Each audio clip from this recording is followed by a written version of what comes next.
Welcome. My name is Matt Solso. I am the Director of Philanthropy here at the Community Loan Fund.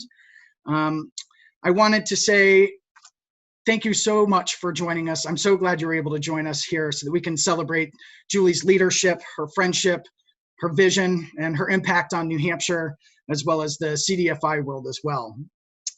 We do have a brief agenda today, but we really wanted to make this about your interaction with Julie. So we've got plenty of time to share ideas and thoughts and well wishes at the end, but we do have a brief agenda for folks today. First, we're going to hear from Julie Eades, our outgoing president and founder of the Community Loan Fund. Then we're going to hear from our board chair, Tom Bunnell, and finally from acting president, John Hamilton. But before we get into that, I do have some different housekeeping items for you. The very first one is that this is being recorded, and we are going to go ahead and share this via a couple of different ways so that other folks that couldn't make it today could go ahead and hear what she had to say, as well as other folks and wishing Julie well. Another thing that we've realized on Zoom meetings is that to have the best experience, we recommend that you use the speaker view. This view automatically highlights whoever is speaking, so there'll be the big picture on your window, and then that way you can see who's speaking to whom and what they have to say. To actually toggle into this view, up in the top right-hand corner, you're going to see there's a button that says Speaker View, or it may say Gallery View. If it says Speaker View, go ahead and click on that, and it'll change you to that speaker view. If it says Gallery View, you're already in speaker view, don't touch it. But we found that that is the best experience for folks to be able to participate. We, and especially Julie, want to see who you are. So if you're comfortable with it, we'd love for you to go ahead and click that Start Video button in the bottom left-hand corner of the Zoom window. And then that way we can see your smiling faces and make sure we can see who you are. You've probably noticed that you are all on mute. We've done that to eliminate a lot of the background noise. And when we're finished hearing from Julie and John and Tom, we'll go ahead and have an opportunity to have an interactive ending to this where we'll have some sharing moments. So I'll be able to unmute you. You can share your stories, your well wishes, and things like that. At any point throughout the presentation today, go ahead and ask any questions via the chat box. So to open that chat box, just click on the chat button at the bottom of your Zoom window. It'll open up another window where you can go ahead and enter any questions that you have throughout the presentation. And finally, you guys have probably heard me say this a few times, we're doing a little something different. We've got that Google document set up. The link is in that chat window. So you can go ahead and click on that link and it'll open up the Google document in a browser, and you can go ahead and just enter your thoughts, any anecdotes, stories, well wishes. Just make sure you leave your name. We'd love to know what to say for Julie. All right. So we'll keep that open the whole time through this. So go ahead and click in. In the meantime, I'm happy and excited to introduce our guest of honor, our founder and outgoing president of the Community Loan Fund, our favorite person, Julie Eades. Julie, the Zoom is yours. Oh my gosh. Thank you. And thank you all for coming. It just flipping through and seeing who's here is, I mean, preparing for this is making this really real. And then looking at all of you guys that are here, it's pretty amazing the span of time and kinds of relationships. It's really fun already for me. So what I want to do and what you're going to hear from me right now is lots of thank yous. And I'm going to try to tell you what I'm going to miss and what you can all be proud of. And plus, I will have to take one last chance to order you all around. So just a few facts. I am retiring, and I'm retiring by choice. I'm healthy, I'm lucky, and I'm ready to retire. So first, I have to thank Michael Swack because he hired me in 1984 to make his great idea operational. And he's still innovating new ideas. He still serves on the board, and he's still giving good guidance. I was kind of a late bloomer. I was grateful to find work that I care about, work that makes a real positive difference, and work that has kept me out of trouble for 36 years. I'm really lucky to be able to retire with full confidence in the crew here. I was on a planned sabbatical I had just visited Ireland to visit my daughter, Rachel. And Rachel, thanks for being here. If we were in person, I would embarrass you and make you stand up for the whole crowd. But if we were in person, you wouldn't be able to be here because you're only here because you can be here remote. So thank you. And thank you not only to you, but my whole family who supported me through the years, and our investors and donors. And they were the extra crew early on. They spent a lot of football games stuffing envelopes and were the extra volunteers for a lot of our first conferences. So thank you for all of those things. So I just got back from Ireland, and then the pandemic hit. Now, when I'm on sabbatical, kind of the point is to see what runs well without me and what do we still have to work on. So what better stress test than to have a pandemic while I'm on sabbatical? And so John Hamilton, who's been here for 22 years, acting in my stead, just did a great job with the whole leadership team and the entire staff. They were just awesome. On my return, and I got debriefed about everything, not once did I think I would have done that differently if I'd been here. In fact, last week, I started to I had a moment where I felt really irrelevant. And that was kind of weird, and I felt kind of sad. And then just right after that, I felt really proud. This is what I've been working for. I've been working to make myself dispensable. And I really feel confident I can leave knowing that the Community Loan Fund will be mission awesome, keep innovating, and help more and more people. The two things I know I'm going to miss are the people and doing this cool, useful thing. After all, the Community Loan Fund is a team sport, and it's just great to have teammates. Could do so much more stuff with great staff. When I was by myself in the charitable fund basement when we started, it was very limited. But now we can do a million things. And also really lucky to have many brave and steady people on the board, like that group you just saw. And we've been through a lot together. And it's not easy to do what people say can't be done. Tom Bunnell is a fabulous board chair to have leading this transition. He does it with an easy grace and always in the spirit of partnership. I've liked all the rounds of new volunteer leadership I've had over the years, but we also have great continuity with people like Elliot Berry, an original board member and still on our loan review committee. Elliot was trying to help Florence Quast to avoid eviction from her home in a manufactured housing community in Milford in 1985. He could only hold off the inevitable for so long with legal action. So he called me and I said, let's help buy it. This was our first big deal. We had to attract capital enough to more than double in size in a matter of weeks to save their 57 homes. Elliot then wrote a new law so that all homeowners in the future in Florence's situation would have the right to try to buy their land. And if they couldn't, they'd have more than 30 days to move out if they couldn't do it. It was Florence and her neighbors testifying that convinced the New Hampshire legislature to approve this law. The notice law is the practical groundwork for 132 communities who've saved themselves and are now resident owned. We all need partners and the voice of those we serve.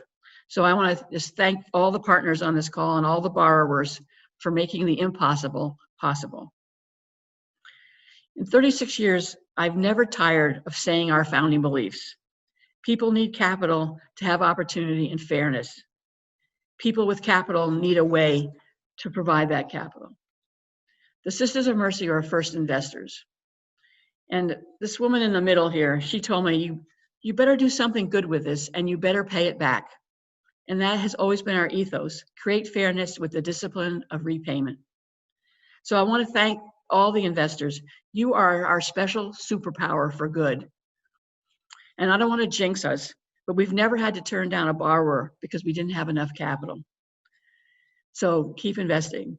And thank you for encouraging others. I want to remember Episcopal Bishop Doug Thurner, may he rest in peace. He had a great belief in what we were doing, and he made great speeches. He insisted that we are stewards of our resources and we're responsible for their use. He challenged us to live our values. I really wish I could talk like he does from the pulpit, and I wish I was kind of wish I was as tall as he was too. So these beliefs are working. Everyone has been paid what they are owed. The nuns are still investors after 36 years. And there's so much more to do. So please keep investing. Many of our borrowers just need a loan to make their business grow. Whether that growth creates manufacturing jobs, like this welder in Keene, or whether we're helping farmers grow more vegetables, like this family of Brookford Farm in Canterbury. I encourage you all to go there. Or the loan is helping someone overcome bias, like this store in Manchester, Saigon Asian Market. I really encourage you to go there and buy things. Or we're making homeownership possible with that loan. Or creating affordable housing, affordable family rental housing, like families in transition in this property here. So some just need gap financing, and that's all it takes to leverage the rest of the capital they need. For others, they need a little extra know-how to make the difference. So we end up being organizers, business analysts, credit advisors, or coaches, or friends, like Mike here with Maureen. The cold hand of capitalism doesn't care about fairness or opportunity. We do loans and provide knowledge, and we stand with our borrowers over time. But it's donors that make the difference for our ability to do technical assistance. It helps us unleash all that untapped and unrecognized potential. I want to give a special shout out to our annual donors. It takes steady support for us to make a steady effort that's necessary for long-term impact and systems change. You donors, you know that I'm grateful, and I will miss you. I will miss you personally. But I'm really glad that you know others here too. I can't tell you how many people you said, that Matt Solso, he's great. Of course, I wouldn't miss any opportunity to make Matt turn red. But Matt and I would agree, and we would ask you to continue to give at whatever size gift you can give every year so that this work can continue with full vibrancy. So now I've gone from gratitude to ordering you around. So your next order, please be the eyes and ears of your communities. It's the voices of people who see needs or have needs that alert us to how and where we can be helpful. The late Lois Paris, a co-op leader in Belmont, kept bugging us to make home mortgages because there weren't good choices in the market. So finally, we created Welcome Home Loans, and nearly 1,200 homeowners have Lois to thank for that. But Lois left it to us to figure out how to do it. She just knew it needed to be done. And it's great fun to try to translate needs into opportunities. We can't act on what we can't see. So please pay attention to what you see, where maybe we can help, and then let us know. It takes all of us together to make the economy a little more fair and make these changes stick. I want to end with a story that I find very satisfying, and I hope that you do too. It's about how your support has made changes that last a long time. It starts in a Lakes Region meeting last year, and a man named Jeff Searles approached Kate Lusko, one of our board members, after hearing that she was with the Community Loan Fund. He thanked her for changing the trajectory of his life for the better. Jeff is the little guy in this picture. He's 7 years old, and his father right next to him is the leader of the Meredith Center Cooperative, our first borrower. There were 13 families on the brink of eviction. Rebecca Story is on the left there, and she was a student who was on the original steering committee and board of the Community Loan Fund, and a student of Michael's, and she's the one that organized them originally. What we did was we translated their problem, eviction, into an opportunity, land ownership, with the idea of an enterprise as the solution, a cooperative. But then, only then, they need access to capital, which we had thanks to the Sisters of Mercy. Our technical assistance provided by Rebecca helped them organize themselves and know how to operate a cooperative. When I was hired, I had no idea what loans we'd make. This first loan demonstrated that it's possible for people to act in the face of an aggressive real estate market and be more self-reliant. Instead of homeless, Jeff's family was secure and their housing forever affordable. With that first loan, cemented by the success of Florence's Milford Group and the enactment of the law that Elliott Barry wrote, sparked a trend with 132 resident-owned communities now in New Hampshire, and now an equal number across the state in 17 other states, equal number across the country in 17 other states, because we incubated Rock USA as a national organization to help others do what Bob Searles and his neighbors did.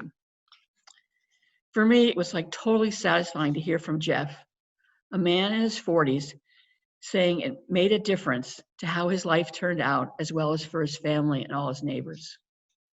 I'd like you to imagine that with each loan that we've made, there are ripples of new possibilities and avoided hardships that are extending out farther and farther, affecting more and more people. Mostly, we never know the personal impact so many of these ripples make, and those benefiting may have no idea that a little of their strength came from actions by the Community Loan Fund staff, board, donors, investors, and partners. But for me, Jeff Searles' story affirms that these ripples do exist. I hope you too feel pride and satisfaction for your role in creating these ripples that make greater fairness. So I want to thank you all for what you do with us, and I know you all will carry on. All right, thank you, Julie. Appreciate that. I have to be very honest. I will not tire ever of hearing Julie's stories. Full disclosure, I've heard most of them many times, but she's very good at telling stories, and I love hearing about the people that the Community Loan Fund has helped. So thank you, Julie, for sharing those stories for us. Do want to remind folks that you can ask questions via the chat box, which you can access at the bottom of your Zoom window. We also have that Google document set up where you can go ahead and share your messages for Julie in that Google document. Just click on that link. It'll open up a web browser and you can go ahead and type in there. Next up, we have Tom Bunnell, who is our board chair, and he had a few words for Julie as well. So I will hand the Zoom reins over to Tom. Hey, everybody. My name is Tom Bunnell, and I am humbled and honored to serve as chair of the Community Loan Fund Board. I think you all know that the Loan Fund is an extraordinary place and venture, and that Julie herself is a force of nature. I want to thank you, Julie, from the bottom of my heart for your remarkable leadership and for your groundbreaking accomplishments with the organization over these 36 years. You have been and are all at once a lending and financial transactions guru, an economic justice prodigy, and a community building genius, nationally acclaimed for strategic initiatives and innovations, who also happens to be as funny and genuine and down to earth and humble and inspiring and charismatic as anyone I've ever known. You will be missed by all, my friend. That said, the board is engaged and is prepared for Julie's retirement. And she wouldn't have it any other way, by the way. At her urging and for the entire 2019 calendar year, the board engaged in a comprehensive succession readiness process. And now with a consultant of national renown who knows the organization and its work very well, and who knows both Julie and John because of their national presence, the board is being attentive to a transition that makes sense. We have absolute confidence in John Hamilton and the Loan Fund's leadership team. John has been in Julie's shoes, successfully leading the organization and team since her sabbatical began in February through the onset and duration of a pandemic, with no small share of strategic agility, thoughtful innovation, and grace. So, as Julie rides off into the sunset, in good health and with a smile on her face, the organization is as stable and dynamic as it's ever been. In closing, for me, I actually want to thank all of you, not just for coming together for a well-deserved celebration of Julie, but for your history of support and partnership. We couldn't do this remarkable work without you. And I'm going to hand the floor back to Matt. Thank you very much, Tom. We appreciate your comments and letting us know where the board sits as they move forward. So thank you for that update. All right, so the final person that we were going to hear from today is John Hamilton, who is our acting president. And so I will go ahead and hand the Zoom reins over to John Hamilton. Well, thank you, Matt. And thank you, Tom, for those kind words. And and of course, Julie. I so love working with Julie. Well, I think one of the things that stands out for me is how she combines both being a really effective community organizer and a really savvy business person. And those two qualities are sometimes rarely put together in one package. Julie, I think those same two qualities are what came together to make sure that when you got ready to retire, that we were fully prepared. So as the business person, I think that's what has given her the ability for so many years to have the foresight to plan ahead and to make sure that build up people and systems so that we would, as an organization, be able to adapt. I reflect on many, many times where over the past 36 years, Julie has been able to reinvent herself and the organization so that we could get to that next transition of development. And this last transition is no different. Julie, I think, has been working on this succession for years. I think it's only in the last, in the rearview mirror that I can see how this sabbatical in February was really her last planned diagnostic. So this is a love fest for Julie, but I also want to blend in just a bit of an organizational update. We're doing everything we can to be strong and to help our borrowers to be strong. And we began with healthy reserves, and as did most of our borrowers. And this is going to be reflected in the strength with which we end our fiscal year in the next couple days. I'm very happy to be able to share that our borrowers have worked incredibly hard to continue to make payments when they can. In fact, of our $150 million, which are deployed at work throughout communities in New Hampshire, only 2% of our loans are currently on non-accrual. Very impressive. So as a community organizer, Julie is just extraordinary at building partnerships and mobilizing resources. And I think that's what got us as an organization able to weather the tough economic times of the past, whether it was the 1990s or the more recent challenges of 2007. And we're incredibly grateful that those relationships have been shared with others here on staff, and that Julie has taught us to be relationship builders of our own.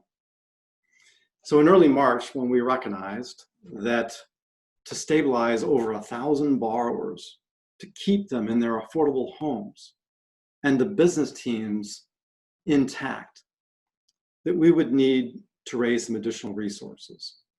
And thanks in part to all of you, in just 3 short months, we were able to raise grants and accept interest payment waivers and raise additional dollars, low-cost dollars at 0 to 1%. And it's those resources that we're using right now to offer payment moratoriums and even stronger technical assistance, so we can meet our borrowers where they're at and help them across these troubled waters.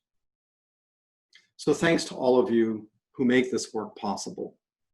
We're not out of the storm yet by any means, but you, our borrowers, and our staff have really each stepped up doing what you can.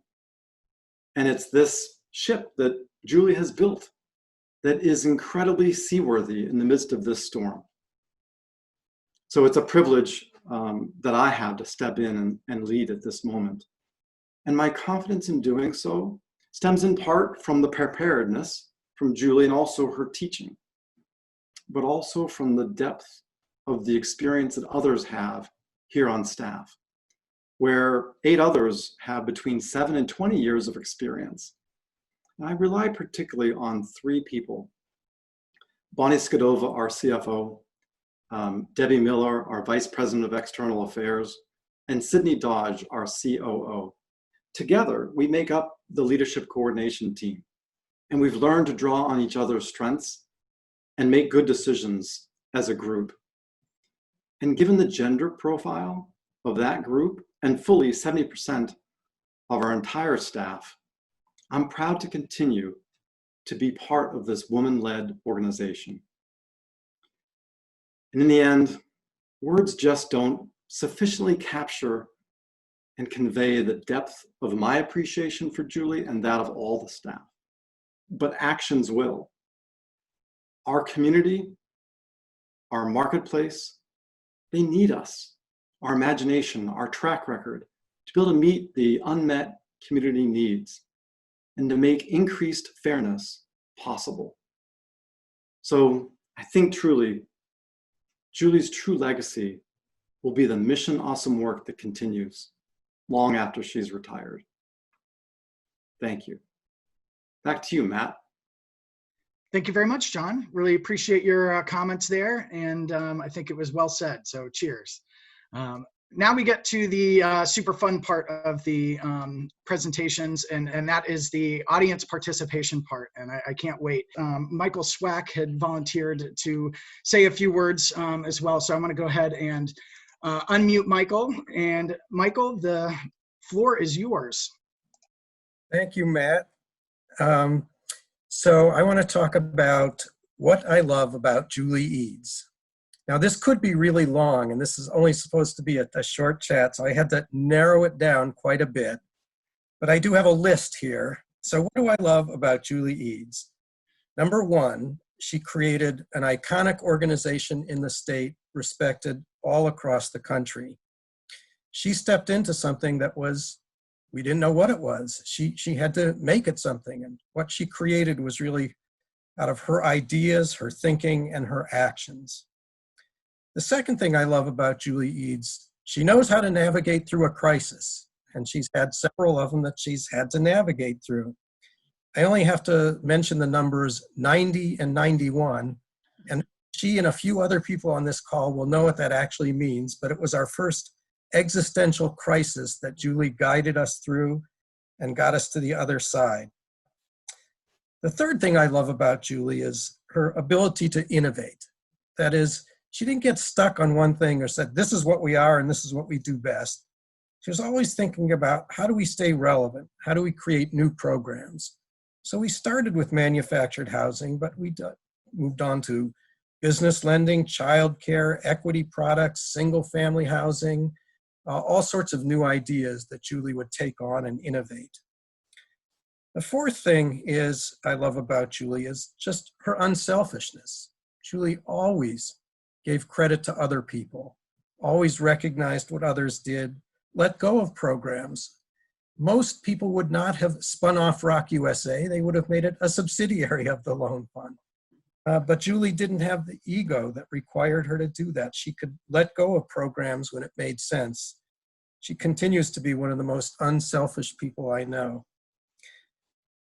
Fifth is her good humor. Everybody will admit that Julie is able to laugh even when talking about problems and difficult issues. In fact, she always does. Whenever she's talking about something that's really a problem, she'll find a way to joke about it. She'll laugh and make everybody feel comfortable and be able to think.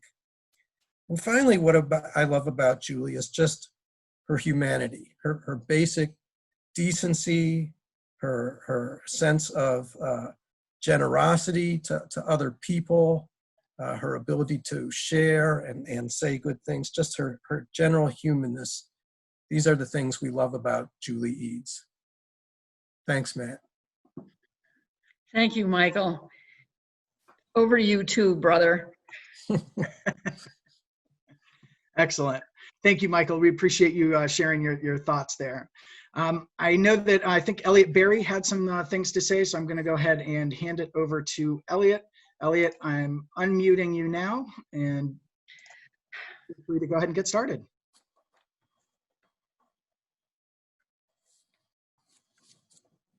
All right.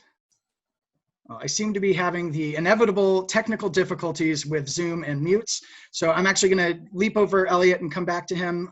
And I think Andrea Levere had something to say, so I'm going to go ahead and unmute Andrea, and she can go ahead and share with us her thoughts. Hi, Andrea.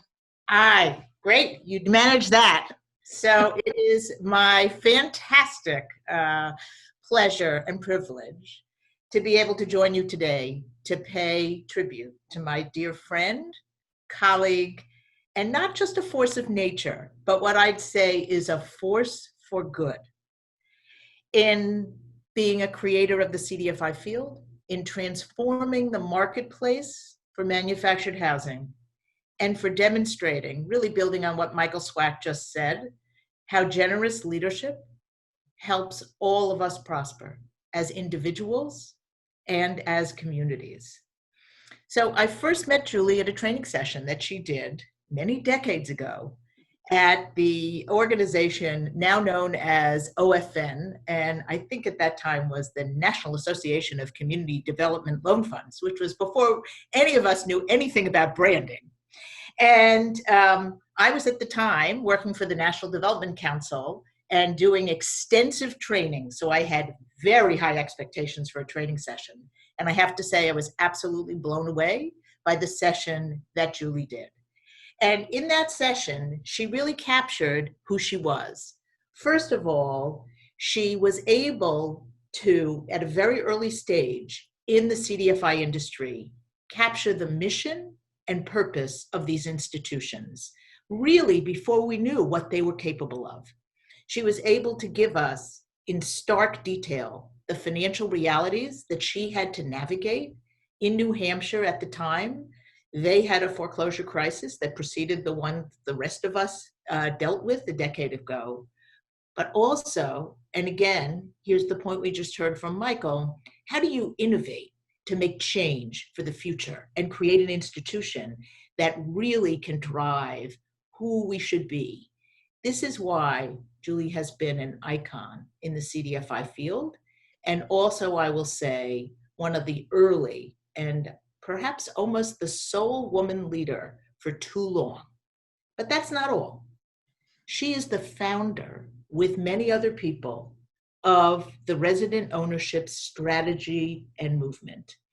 And she described that whole experience in Milford and the iconic line, which you added one word to, which is just buy it, and how that really transformed how we thought about making change in ways that legal strategies and just organizing could not do enough.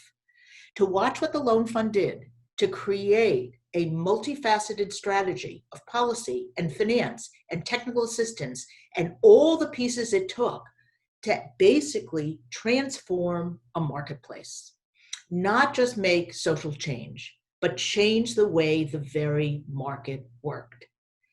And then that led to me, again, what is perhaps the most critical thing is her generosity of spirit. The day I became president of Prosperity Now, the founder sent me a document called the Declaration of Interdependence. And what he was telling me was that a relatively small organization with a mission of addressing wealth inequality couldn't do it alone. And the single most important thing that I did was to continue the legacy of a generous brand. No one upholds that vision more than Julie. And as we heard before, many people, when offered the opportunity by the Ford Foundation to take a strategy and scale it nationally, would have done it themselves. Instead, every step of the way, she offered her support. She invested capital. She supported Paul Bradley in creating an institution with a business model that 10 years later is completely sustainable and scaling every day. And it is that generosity of spirit that, to me, is the legacy, both for the Loan Fund, for the whole field of affordable housing, and for all of us who benefited from this partnership.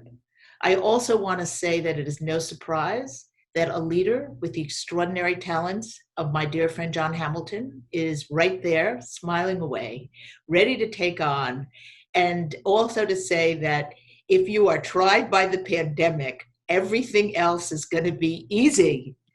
So with that, I just want to say none of us could ask more from a leader. And I can't wait to enjoy everything that comes next for you, Julie. So thank you. Wow. Thank you. And the rest of you should know that she gives me a lot of advice and I always follow it because She is spectacular, and many of these things that she's giving me credit for, she's helped invent as well. So I'd follow you anywhere, Andrea. Well, it's mutual. Mutual. Thank you, Andrea. Really appreciate you taking the time to share with us. We've got a few folks that have lined up to talk and share with you, and we'll go through those shortly. But I did figure out how to unmute Elliot Berry, and I'm going to give him time to go ahead and speak to Julie directly. So Elliot, I will go ahead and hand it over to you. Thanks, Matt. It's pretty hard to mute me, but I guess you should find a way to do it. Julie, Never mute. Never be muted. I really appreciate your kind words, and I wish I could send them back to you. But somebody needs to tell the truth. And the truth is that Julie Eades has been a serious underachiever. She has the vision. She could have been a Bill Gates. She has an eye for a deal. She could have been a Warren Buffett. She has the determination of an Elon Musk. So she could have made a fortune. So what happened? Well, as is all too often the case, the answer lies in addiction. Julie became addicted to saving endangered communities, addicted to empowering people who lived at the mercy of park owners who owned the land on which their homes were situated. She became addicted to making banks understand the potential of people of modest means coming together to create their own communities, addicted to finding opportunities where others found disaster. There's no cure for those addictions, and New Hampshire is so much better off for it. I've been working in New Hampshire for a very long time, and some of my proudest moments were, one, being a member of the board that hired Julie, two, being smart enough as a board member to stay out of Julie's way and let her work her magic. And the most important and really proud things that I remember with Julie is standing with her in Florence Quas at a party to celebrate the opening of the Sauhegan Valley Manufactured Housing Co-op. This was a manufactured housing park that only a year before seemed doomed to extinction. And working in a partnership with Julie to make this happen is truly was an honor, a pleasure, and something I will value forever. It's been an honor to work alongside Julie as she triggered a movement that has transformed the lives of thousands of homeowners who reside in manufactured homes. I would be remiss if I failed to recognize Julie's genius in recognizing and nurturing especially talented people like Maureen Beauregard, John Hamilton, Paul Bradley, and so many others. She mentored them, made them partners, and then stepped back and let them work their magic. So Julie, we're so lucky that you blew your chance to make the big bucks. And thank you for everything. You will be missed so very much. Thank you, Elliot. You're the genius, of course, and I love working with you. Thank you very much, Elliot. We really appreciate your comments as well. Don't forget, folks, you can raise your hand by opening that participants window, clicking on the button at the bottom with the three dots and raising your hand. I do want to remind folks that you can ask questions via the chat window. And don't forget that Google document I've been telling you about, which the link is also in that chat. All right, so we have David Hills, who has raised his hand. I'm going to go ahead and unmute David. And David, you can go ahead and make your comment. Can you hear me? Yes, we can. Okay. Wow. The other people who shared, Julie, are so impressive. Andrea, I don't know you, but I look forward to getting to know you. I live at the Emery Farm on Route 4. You can pull in my driveway anytime. I'm also retired and irrelevant. And so I would love to get to know you better. And anybody that's on this call can pull in. Julie, you are an amazing woman. I have known Julie for a long time. Julie and Amy Dominy and I did a talk on what used to be called ethical investing. it must have been, Julie, right when you started the Loan Fund in 1984 in the basement of the Unitarian Church in Concord. And I have been a member, although clearly, I can never claim that I was the president of your fan club. I did, to other people who are not on this call, claim that I was the president of your fan club. And I've had the pleasure of talking about the Loan Fund. I was, a radical, arrested at Seabrook guy who got into the investment business. And it's just been so much fun for the 34 years that I did that to talk to people all over the United States who loved the story of the Loan Fund and the spinoff of Rock USA and all the work of the Loan Fund in little old New Hampshire, and where we have a culture that somehow births things like the Loan Fund. And you've just done such an amazing job, and as other people have said, have impacted so many lives. And I love being the nasty little instigator who goes to the New Hampshire community, to the New Hampshire Charitable Foundation and UNH's foundation, and I say, how come you guys don't have more money with the Loan Fund? And I say these things that you're not supposed to say, and it's so much fun to do that because everything you do is so beneficial to people, and it's just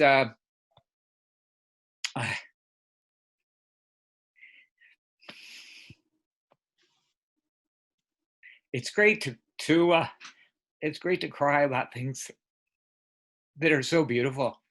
There's so much going on in the world that is a challenge and provides opportunities. And you took a challenge and you provided so many opportunities. And so I love you. Love you too, David. Thank you. Thank you. And it's love. I love that, you and I and a couple others on this call, cut our teeth as activists with the Clamshell Alliance and learned so much that I use every day from my nonviolence training with Chuck Mathai and with others. It takes all those different skills to make this sort of thing happen. Thank you. And if you don't pull in my driveway, Julie, I'll let it happen a couple of times. But I know where you live. I know where you live. Thank you, Julie. Thank you. Thank you very much, David, for sharing. We really appreciate that. And I think you speak a lot of truth for everybody here on the call. Up next, we have Annie Popkin and David Parker, who wanted to go ahead and ask a question. So I've asked to unmute them, so they should be able to go ahead and talk. Go ahead, Annie and David. Hi, Julia. I didn't expect to say anything, but I've been so moved by everything. That's a little spontaneous 50-year-ago history. I want to talk about when Julie and my sister Judy and I all lived in Cambridge, Massachusetts in the 70s. And it was a really exciting time of possibility and the women's liberation movement in the women's bookstore nearby. And Julie decided to go to business school. I was this young radical, and I, sort of anti-capitalist, whatever. I don't want to embarrass anybody. But I had complete confidence in her that she would use the skills and come out with some great vision, and was always impressed with the breadth and depth and creative, huge, wide vision, including the details that she had, and has been so pleased to follow your history as you helped make this wonderful loan fund. And I too have been able to brag on you and introduce the idea to people. I live in Oregon, and have always thought you were, as Andrea said, a force for the good. And I'm so happy that you've had this wonderful life and that you are wanting to do the next step in your life. I love you. I love you. Thank you, Annie. And it's great to have family behind you. And also, Annie's probably one of the most thoughtful feminists that ever walked the earth. And although we sometimes downplay that in our work, the fact is, if you're going to fight poverty, then you have to support women to be more self-reliant. And certainly I learned a lot of that from you, Annie. So thank you. Excellent. Thank you, Annie and David. Appreciate your thoughts. I know you're going to really like our next speaker, Julie. I think you know her pretty well. I will go ahead and unmute our friend from Ireland. Go ahead, Rachel. Hi, everybody. Hi, Julie, especially. It's so great to be here. I think, as far as I'm concerned, like the best thing to come out of COVID is that this became a virtual event, and I could be there because it would break my heart not to be there in person. But this is great. It's so wonderful to see so many faces, so many Loan Fund colleagues, family, friends, and I mean, the Loan Fund is older than I am, and it's been doing good work before I even arrived on the scene. And I just have so many great memories of the Loan Fund. I swear I remember the charitable fund basement, but that could be just from stories or being there later, as opposed to being brought in for nursing in the basement of the charitable foundation. But definitely Wall Street and all the different permutations, the different places Julie's office was, and I just felt so welcome there over the years, whether it's just hanging out doing my homework in Julie's office, or the infamous time where I took over the boardroom, and I was kind of, well, still am, into dogs and dog breeds. So I think I listed out all of the AKC registered breeds to amuse myself with whiteboard markers. And I think Julie forgot to erase it before a board meeting, or there was some hurried erasing of the boardroom whiteboard. But in general, even in more recent years, just popping in to say hello, I really appreciate what a welcoming space the Loan Fund has been for me personally. And I suppose the other side of it is that I'm really proud to be an investor in the Loan Fund and to be part of it in that sense. And especially as a young person, like, you don't have a lot of money, but it's important where you put it, and to be taught that from a young age in terms of, I wanted, my money, whether it was my Christmas money or 4-H dog show premiums, to be making a difference. And so been an investor in the Loan Fund for a long time for that reason. And I suppose finally, I'm gonna cry as well, but I just wanna say how proud I am of you, Julie, and all of your work. And there's so many things. I mean, I would be so proud of you no matter what you did, but the fact that you've literally been saving lives across New Hampshire for 36 years is something I'm really proud of, and proud to have been there along the journey. And just your creativity and grit and sense of social justice. And I think if I can one day have a career that's, a fraction of that, I count myself very lucky. So apologies for the breaking voice here, but yeah, I love you. I love you too, Rachel. Thank you so much. And what people don't appreciate, though, is when you have a good-hearted and bright kid as Rachel growing up, and you have to answer questions like, why are people acting that way? Why are people treating people meanly? Why aren't things more fair? And, we just all have to come up with better answers to those questions. So you keep us all on our toes, Rachel. We need all the reminders of what needs to be done. So thank you. Thank you, obviously, for everything. Thank you, Rachel. Appreciate you joining us all the way from Ireland. It's good to see you. Plus, you make Matt happy every time you make a gift from Ireland, with New Hampshire Gives and stuff. He's like, "Oh, we have international donors." We're internationally supported. I love to say that. So you two redheads,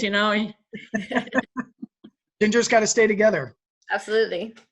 So thank you. And we have one more raised hand. So the queue is wide open for folks. So go ahead and raise your hand if you want to make a comment. If you don't feel comfortable speaking in public, because that can be a fear for some folks, you can go ahead and write your comment in the chat, or go ahead and ask a question in the chat. I'll be happy to verbalize that for you and put Julie on the spot to make sure she answers it. We have one more person signed up here, Susan Colwell. Susan, I've just asked to unmute you, so you may have gotten a prompt, but if you go ahead and unmute yourself there, you will go ahead and be able to speak. So Susan, welcome. Thank you. It's tough to follow Rachel, I must say. First of all, Julie, I want to say how happy I am for you that you're taking this step, and how grateful I am to you for your service all these years, obviously. I do want to mention that I guess it's appropriate for you to have begun by thanking Michael Swack for having hired you. But you know, I'm going to say I like to take some of the credit for that. Having been on the board, a founding board member, and on that hiring committee, I boast about it often when the loan fund is brought up. Michael needed all the help he could get, I'm sure. Right, right. The other thing I take pleasure in boasting about is that I'm also closely associated with a former Sister of Mercy, and that we were the first lender for the co-op in Meredith. And thanks for mentioning that. It's that's my another claim to fame. But the thing I treasure the most, Julie, about my relationship with you all these years is the mutual friendship that we shared with Mary Louise Hancock. See, here we go. And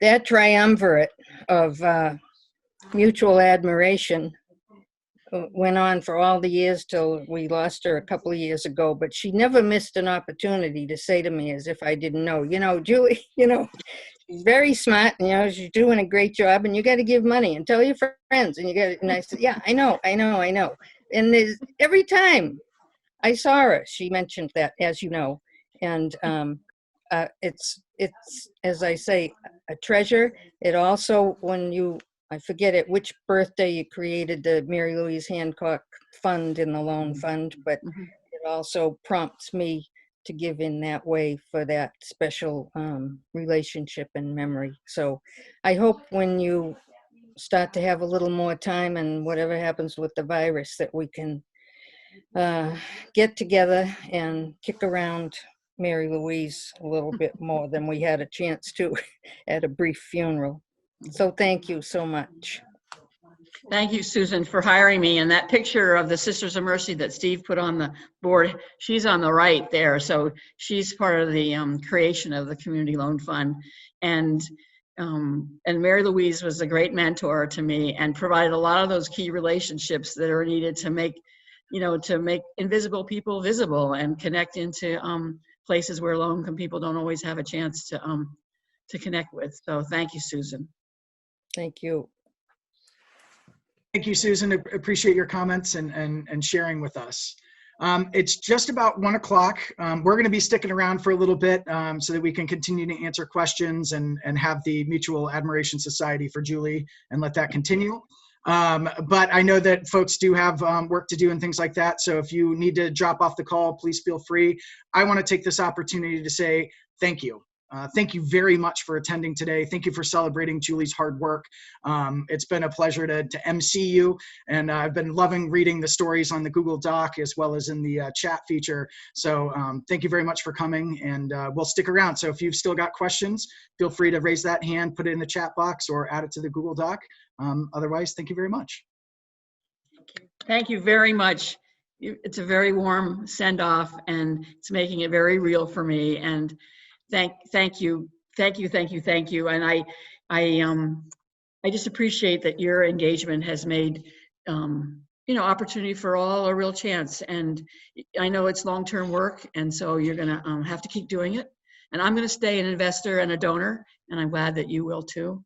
And I can't wait to hear about all the new ripples that are gonna go out in the coming year and beyond. And I have total confidence in the work that the folks here will do, and in all of you. So thank you for coming today, and thank you for everything that you do. It means a lot to me. Thank you, Julie. So we'll stick around here, but feel free to keep those questions coming, or go ahead and raise your hand if you have a comment that you'd like to make.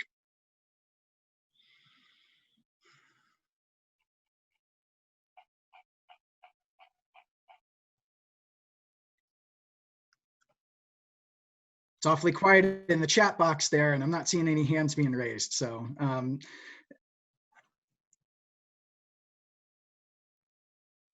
was great to see everybody's faces, and I'm sure most of you have received a letter or two from me in the past couple of years, either asking you for money or saying thank you for donating the money.